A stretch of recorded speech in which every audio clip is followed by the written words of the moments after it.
أعوذ بالله من الشيطان الرجيم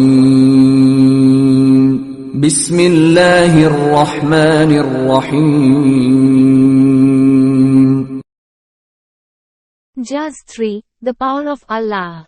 Ayat 253 to 260. The start of this juz continues with the theme of the messengers as it follows on from the story of Talat and Dawood alayhi salam.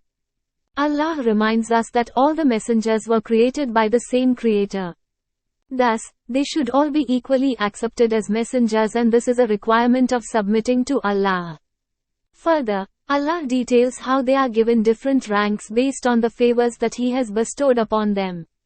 Accepting this fact is an additional requirement on all believers. Accordingly, all believers must accept the hierarchy that Allah has established among the messengers and, by extension, their miracles. Nevertheless, it is these very distinctions that create discord among people who view their messengers as extensions of their egos instead of the favor Allah bestowed upon us. Such thinking leads to disputes between the various religious groups who attempt to establish the supremacy of their religion, by arguing that their messenger is the only legitimate one. It follows, therefore, that those who pursue a religion other than Islam transform the role of their messengers. Their messengers were sent to them as facilitators who would lead them to submit to the guidance of Allah. Instead, their behavior has transformed them into an obstacle that hinders them from submitting to the guidance of Prophet Muhammad. Ultimately, this would not be a point of contention if they simply submitted to the hierarchy principle as established by Allah, rather than following their lowly desires. Hence, in this section, Allah reminds us that He, not any messenger of His, is the one who possesses ultimate power and is the only one who brings guidance and life. Only His guidance can lead a person to the light, and if anything other than Him is followed, it will inevitably lead to darkness and doom. It is for this reason that we are introduced through this section to Ayah al-Kursi. This point is further emphasized through different accounts, such as the debate that took place between Prophet Ibrahim alayhi salam and the king regarding who possesses the power of life and death. The story of the man who was resurrected after 100 years. The story of Ibrahim alayhi salam and the resurrection of birds in his hands. Collectively, all of these stories revolve around the theme of recognizing the ultimate power of Allah, and that rejection of Him and His guidance will only lead to great loss and regret in the hereafter. Ayat 261 to 262. In this section, Allah shifts the discussion to wealth, reiterating a theme from the first juz where Allah had demonstrated how people are prone to selling out their religion for material gain. We find that the downfall of many people of faith is brought about, not due to a lack of belief in Allah's ability to bring life and death, but rather due to their short-sightedness and by failing to understand how Allah controls all wealth. This leads to them selling out their religion for personal gain. Therefore, Allah emphasizes here that just as He is the only one who creates life and death, He is also the only one who determines the granting and restricting of wealth. The matter detailed here is such an important issue that Allah dedicates the next 21 ayat to teaching us the reality of wealth, how it affects one's belief, and the secret of its growth and diminishment. We find that the downfall of many people of faith is brought about, not due to a lack of belief in Allah's ability to bring life and death, but rather due to their short-sightedness and by failing to understand how Allah controls all wealth. Ayat 263 to 274. To start, Allah discusses the act of giving of charity.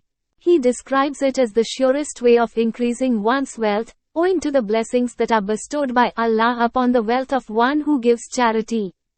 However, this blessing has a condition, specifically, that the blessing is contingent on the reason the charity is given. Thus, such a charity must be given with sincere intentions and should not be given for worldly gain such as enhancing one's reputation. The intention will, therefore, determine how much blessing one receives when giving charity. Next, Allah focuses on the form of charity that brings the most blessing.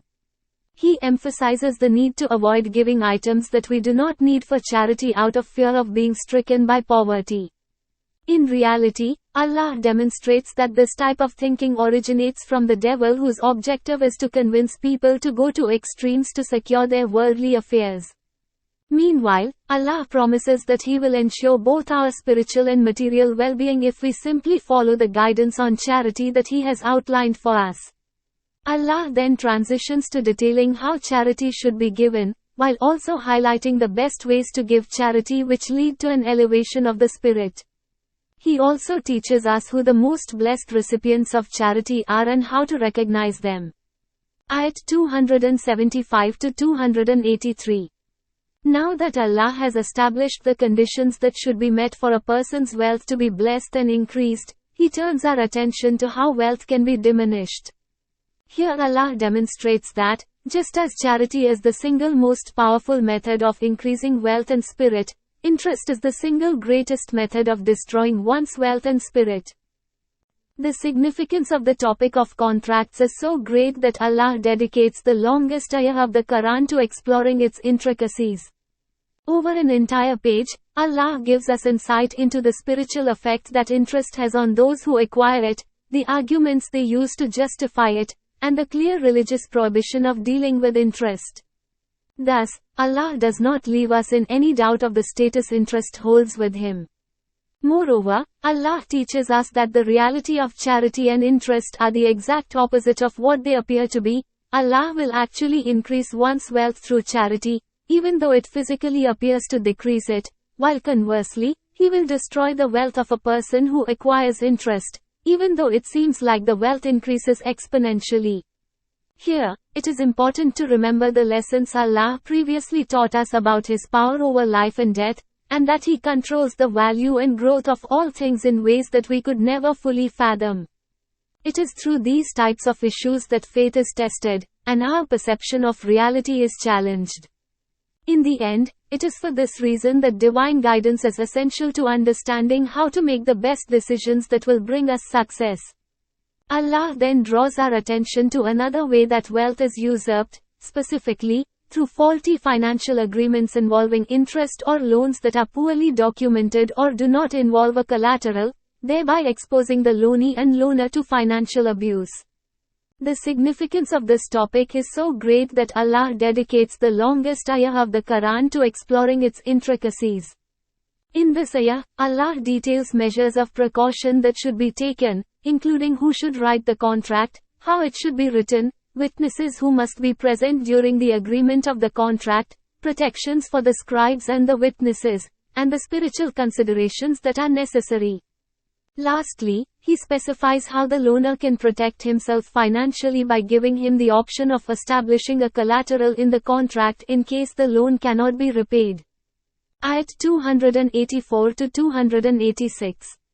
Here we find ourselves at the end of Al-Baqarah. We now have an in-depth understanding of the lessons to be gained from past communities. These lessons have been relayed, laws have been delivered, and the details of correct belief have been explained. Thus, at the close of Al-Baqarah, Allah concludes by reminding us of how He will hold us accountable, and what He will hold us accountable for. He teaches us the dua that we should make when seeking the best way to ask Allah for ease and compassion while we fulfill our obligation to serve Him.